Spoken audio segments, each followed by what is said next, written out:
This is BBC News. I'm Ben Brown. The headlines at 3.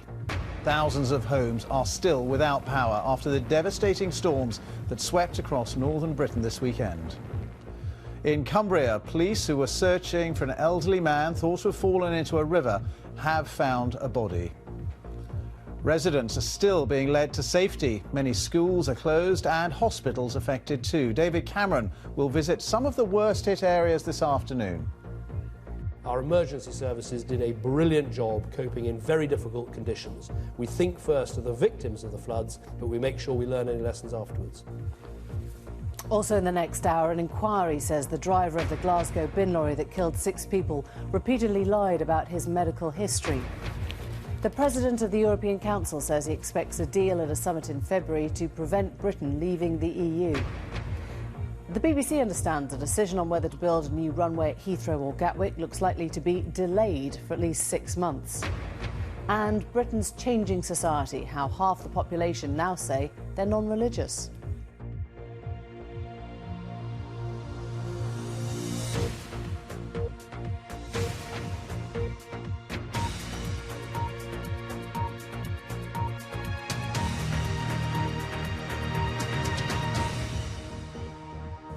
Hello, good afternoon. Welcome to BBC News. A man's body has been pulled from a river in Cumbria after a devastating storm hit parts of northern England, Scotland and Wales. Storm Desmond saw the highest ever amount of rainfall recorded in the UK in one day.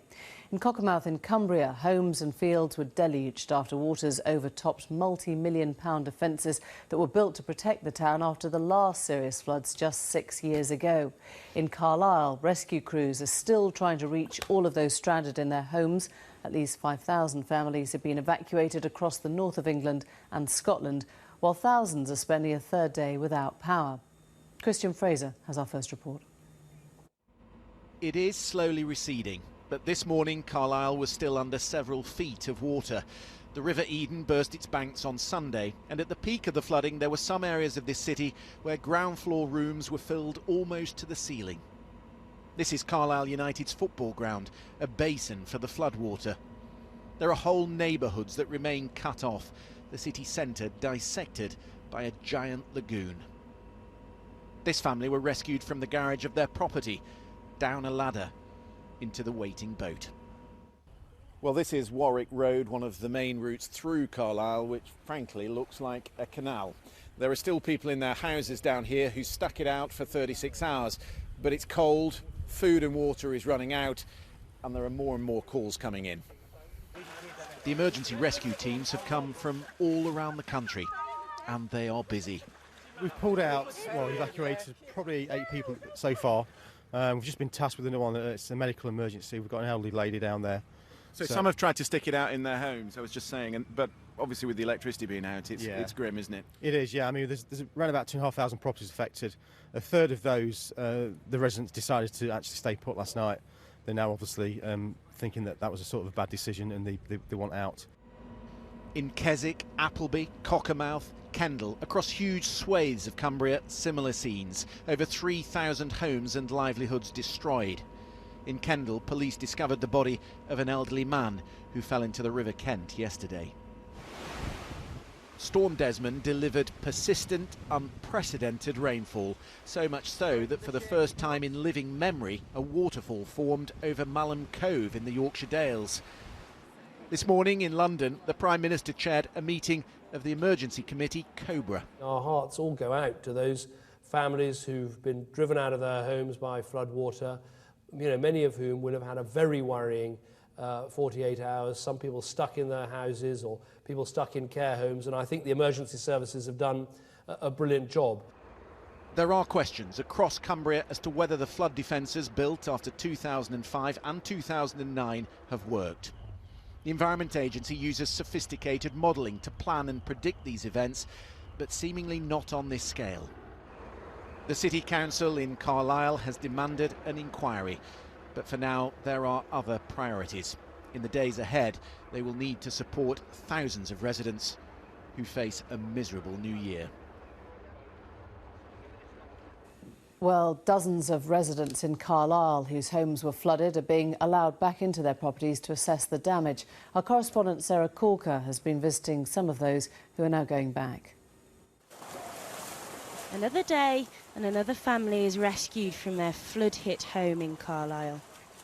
Damp and cold, Mary Weston and her grandchildren were lifted to safety on Warwick Road.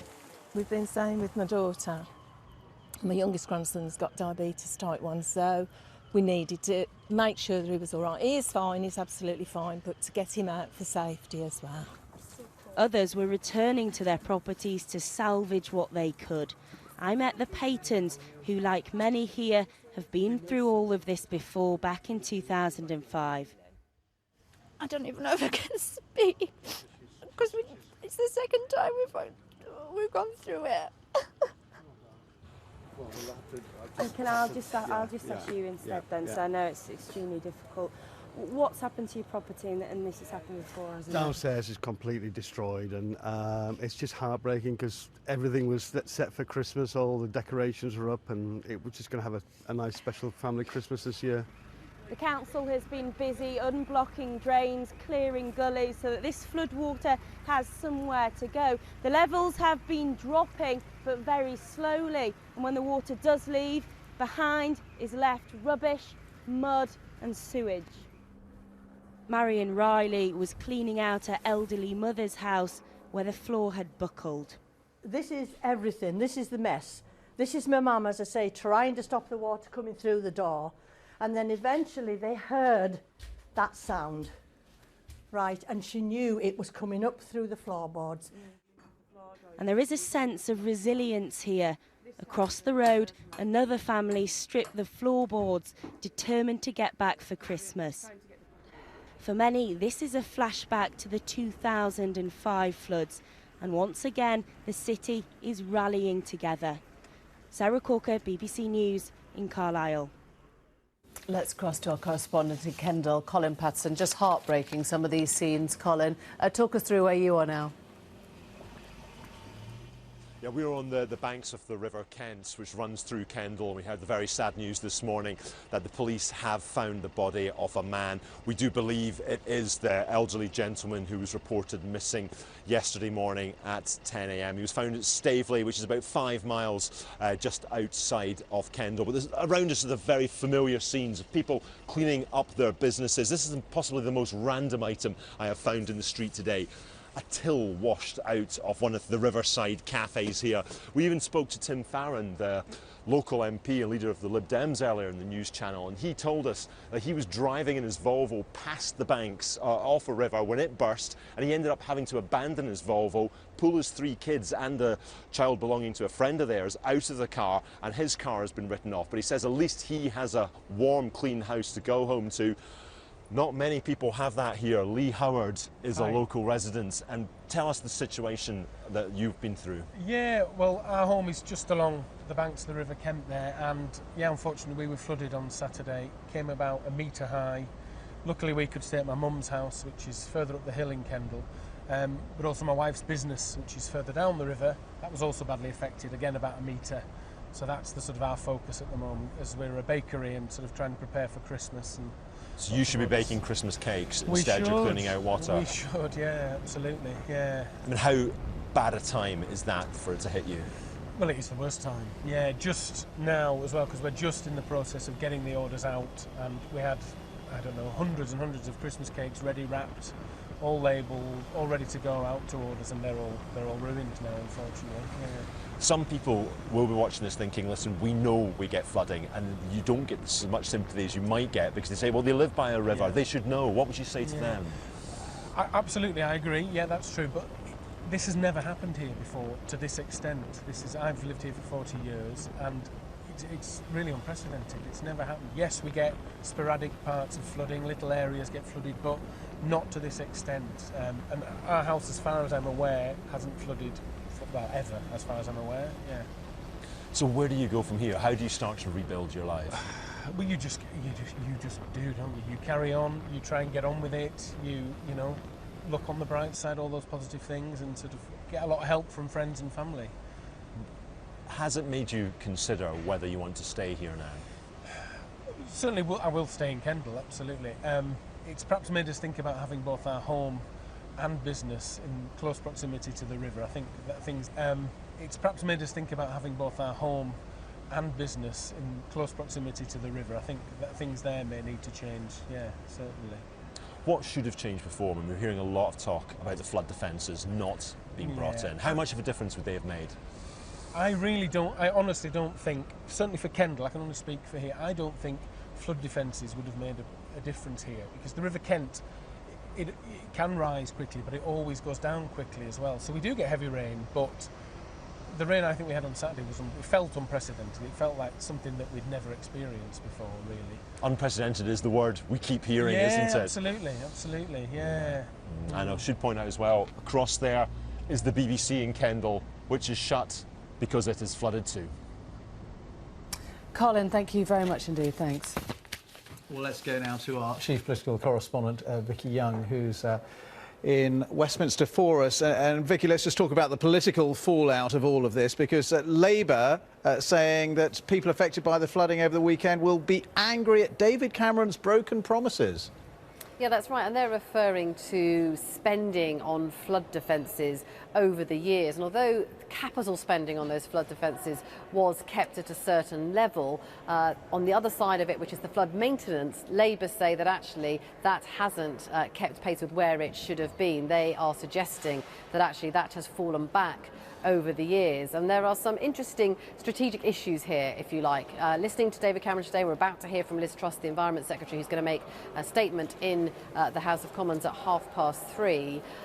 They say that, yes, of course, they must keep the flood defences up, but you've got to also look at what's happened in the last few days. If you look at what's happened in Cumbria, for example, the Prime Minister's official spokeswoman said this morning that actually the numbers, it was half a metre higher than it was during the 2005 floods, and that in itself was half a metre higher than the previous record back in 1853. So, as that gentleman we were just hearing from there says, what difference in the end would it have made? You've got to look at the money you've got to look at the premises that you are defending, and in the end you have to look at the areas where there are the most people, where the most damage can be done, and make sure that these flood defences are, of course, in the right place. But in the end, you can't stop the rain, and these things do seem to be happening. What's interesting is whether they now go sort of back to square one and have a look at the models that they have about weather systems, and to see whether actually they are looking at them in the right way, or whether we're going to have to get used to these extreme weather events where there does just seem to be more flooding and these rivers rising to a much greater height. OK, Vicky, thank you very much indeed. That's Vicky Young there, our chief political correspondent. Oh, well, let's pick up exactly there now. Joining us, our weather forecaster, John Hammond. And Vicky was talking about models of weather systems. Nobody's mentioned climate change up to this point, John. Is there any sense of whether this is becoming more regular, or whether we're having to look at something that could be changing permanently? It's a big one, really. Well, you've heard this line before. You can't put any one event down to climate change, but it absolutely is it's consistent, should I say, that in a warmer climate you've got more energy in the atmosphere, and with more energy in the atmosphere you have deeper low pressure systems, more storms, and that means more extreme weather events. Now this one, Desmond, the fourth in the series, by the way, that we've already had through this autumn-winter period, that was responsible, if you like, in two ways. It drew in some extraordinarily warm air from the subtropics, and it was the strength of the wind which supplied moisture, saturated air, up through the Irish Sea. It hit the Cumbrian Fells like that, and when warm, saturated air hits high ground, it's forced to rise, and that's what causes cooling, huge clouds, and colossal amounts of rain. So in answer to your question, yes, it's totally consistent with the idea that climate change will bring more extreme weather events, but you cannot put one event down to climate of course. But if you're looking at the pattern of flooding in this country now, you can say we had terrible floods 2 years ago at this time, December, New Year. This part of the country in Cumbria was hit badly 6 years ago. The flood defence is built as a result. Are we starting to expect the same sort of areas to be hit in the same way more often now? I mean, it would get to a point where, you know, people are starting to look at their own houses and thinking, do I repair, do I sell, do I move on? Yeah, I mean, the thing about Cumbria is it is particularly prone to sort of instantaneous rainfall. There are different types of flooding, if you like. The sort of flooding which affected the Thames Valley, the Somerset levels last winter, or the winter before last, that was due to sort of prolonged rainfall over weeks and weeks and weeks. The sort of flooding we've had over the last few days is due to the instantaneous rainfall. And yes, somewhere like Cumbria, southwest Scotland, is particularly prone because they are at the forefront, if you like, of this warm, extraordinarily warm, moist subtropical air, which comes up through the Irish Sea, hits the high ground, is forced to rise, generates huge clouds, and then all that water is funneled down through the Lakeland valleys. So, I mean, we've had 340 odd millimetres, which doesn't sound a lot, does it? It's just over a foot. But of course that all gets channeled through the river valleys and it soon becomes that. So yes, Cumbria particularly prone, and with more extreme weather events likely, that's likely to increase. Heartbreaking stuff. John, thank you very much. And just to say that coming up at 4:30, we're going to be joined by a lawyer who specialises in flooding insurance claims. So you can put your questions to him by texting us on 61124. Email us on haveyoursay@bbc.co.uk, or you can tweet us using the hashtag BBC Ask This. The headlines on BBC News just after 3:15. As you've been hearing, a body has been found in the River Kent in Kendal following reports that an elderly man had fallen into the water.